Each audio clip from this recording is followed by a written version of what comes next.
घाल हेंगा पाणी घालून घालून माझ्या जीवाची वाट लागली आणि आता मोठी जबाबदारी महाराजांनी माझ्यावर सोपवली आहे। या आधी पहिलो चोराचो सत्यानाश जावं यांच्या घरादारावर कुत्रा चढावा तर आमचा कामात राहिलेली तर तुमका काय चोरू घालून दुसरा काय गावा करताय चोरून चोरून फुलात चोरू गेला पण आता नाही महाराजांनी सांगलेले चोर गाव नाही तर तुझा विचार करून जाईना पुन्हा डोळ्यात तेल घालूनच्या अगोदरी नाही म्हणजे तेल घातले काय नीचे त्यांनी मुलांच्या विचारच केले फक्त आता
त्यांच्या शब्दाचा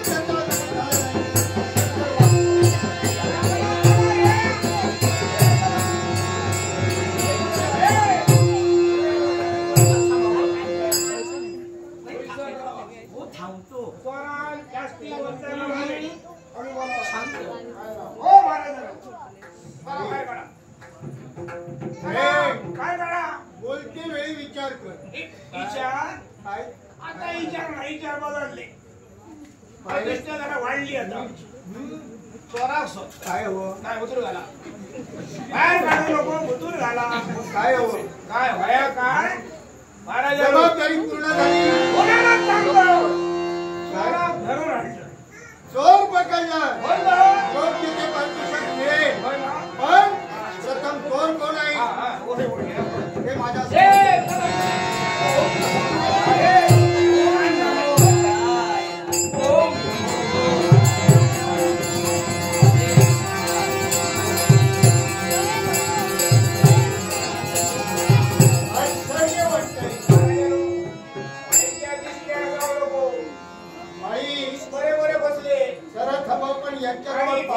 आणि सगळे भिगे लागले पण जबाबदारी विचार करा हे धबधबा यांच्या जवळ पाहिलाच आहे यांच्या संपूर्ण नाम समोर एक दैविक एक चैतन्य दिसतंय माझं मन शासंकित बनतंय ज्याच्या डोळ्याची पापणी सात उघडझाप होत नाही त्याच्या चरणभूमीला स्पर्श होत नाही अर्थात यांच्यात काहीतरी दैवी शक्ती आहे बरोबर आज यांचा दैवी निर्धारा शोध आणि या राजकारणाला दैवी खेळ शकतो या दैवी सदैव कल्याण कल्याण मनातली प्रत्येक इच्छा पूर्ण होईल असा वैकुंठीचा नारायण आपलं सदैव कल्याण करेल वैकुंठीचा नारायण माझ्या वैकुंठीचा नारायण सदैव कल्याण होईल त्याचा आशीर्वाद तुम्ही आशीर्वाद देतात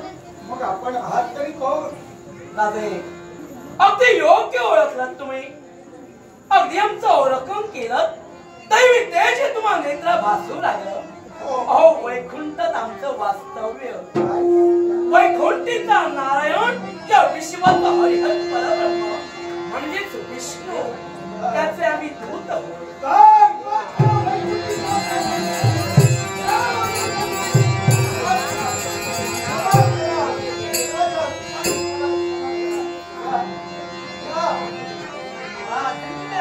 कोणी समाधान आपल्याला मी ओळखू शकलो नाही पण या मायाला उपकार करा कल्याण होईल कोण म्हणून आज मला तिथं पकडून विचारलं योग्य प्रमाणे चिंता माळी हे काय करत काय नाही केलं मी तू लागला तर मी सोडून आणले मला काय बोलले काय बोलले या प्रांतिकात शांती धर्माचा त्याग करून या ठिकाणी आपलं येणं का म्हणून यालाही कारण आहे राजे आपल्या कांतीपूर नगरीत या माळी दादांनी बरीच पुष्प लावली ते पुष्प आम्ही न्याहाळली त्यात दुसरी गोष्ट देवाची आज्ञा त्यांचा परमभक्त म्हणजे रुक्मांग या रुक्मांगदानं आतापर्यंत आपल्या पार्थिव मूर्तीची स्थापना करून अगदी पुष्प आपल्या चरणी वाहिली मग त्याच्या बागेतील असणारे पुष्प हे राजाच्या वतीनं तुम्ही देवदूत हो अगदी वैकुंठापर्यंत घेऊन या काय म्हणता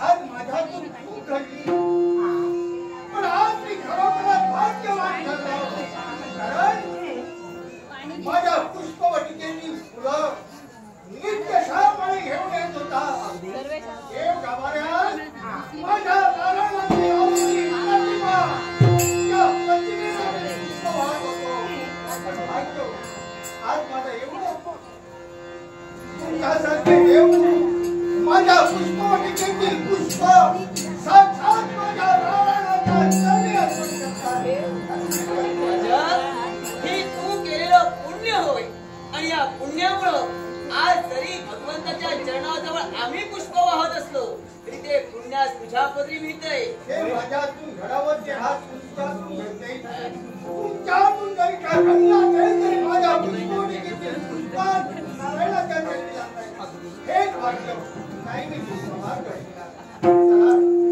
आज असे प्रतिदिनी पुष्पवटिकेत या प्रतिदिनी पुष्पवटिकेत या आणि वैकुंठीच्या नारायणाच्या पूजनासाठी पुष्प घेऊन जा त्यावेळी माझ्या राजाला माझा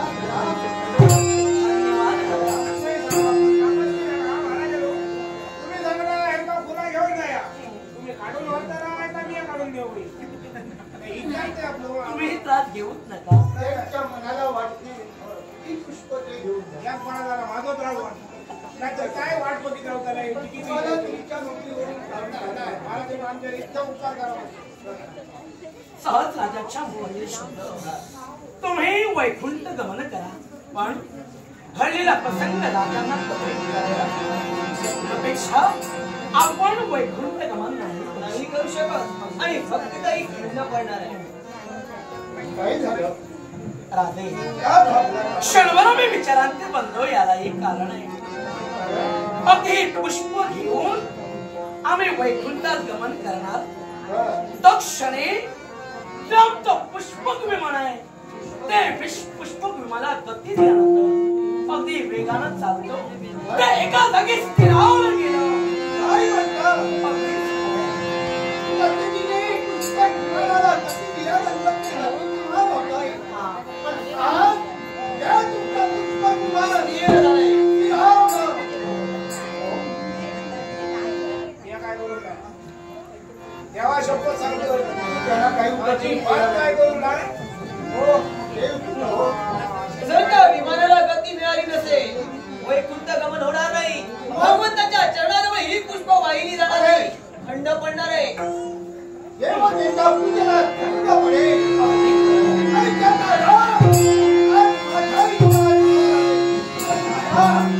काय केल्यानंतर ते पुष्पक विमान गतिमान होईल. राजन, चिंताग्रस्त होऊ नका. यावरही मार्ग आहे. विमानालाही गती मिळणार आहे, पण मार्ग आहे. आणि तो मार्ग कोणता?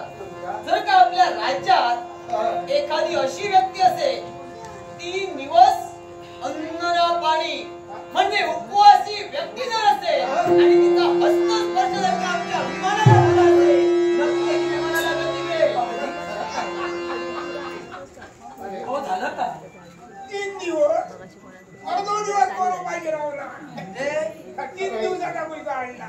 देव तुला हो. अरे मला खूप सहन झालं नाही. माझ्या राज्यात पण येऊ ना. माझ्या कांतीपुरात पाहिलं असेल तर माझी 4 वर्ण प्रजा आनंदानं वावरते. त्यांच्या मनी नाही कुणाच्या मनी भेदभावना सलोख्याचं समतेचं वातावरण. ती उपवासी नाही माझी जनता अशी अजिबात नाही. कोणी येणार? कुणीच नाही. हो, अजिबात नाही. अशाही उपवासी 3 दिवसाची उपवासी व्यक्ती आणि 3 दिवस सोडू नाही कोणी येणार राहतो रे उपाय? या. अगदी खरं म्हणाला. पण केवळ या विश्वाच्या काही राधी तुमचं तत्व फार वेगळं आहे. आणि त्या तत्वानिशी वागल्या कारणानं प्रजेवर पूर्ण विश्वास आहे. पण प्रयत्नाती परमेश्वर हो शोधलं तर काही यदा कदाचित आपल्या नजर चुकीनं असं राहिलं असेल तर एखादी व्यक्ती मिळेल. शोधला तर परमेश्वरही मिळतोय. खरंय आपलं म्हणणं.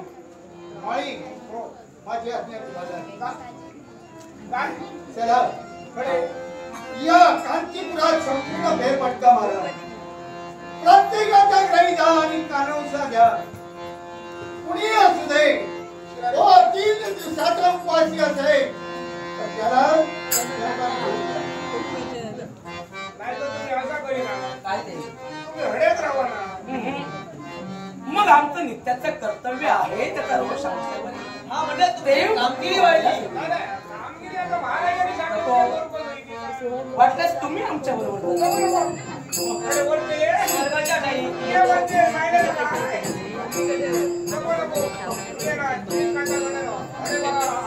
अरे बोलते, हे महाराजांनी गावलो तर तुम्ही म्हटला नाहीतर बहुतेक तुमचा होईसर 3 दिवस उपवासी. काका वाटणार आहे पण आपला बघा काय. देवावर पूर्ण विश्वास. हो, विश्वास असा आमच्या सगळ्या संदेश गावडे यांनी आपल्याला वाटू शकते. चला आज माई धोपरी ते धोपरी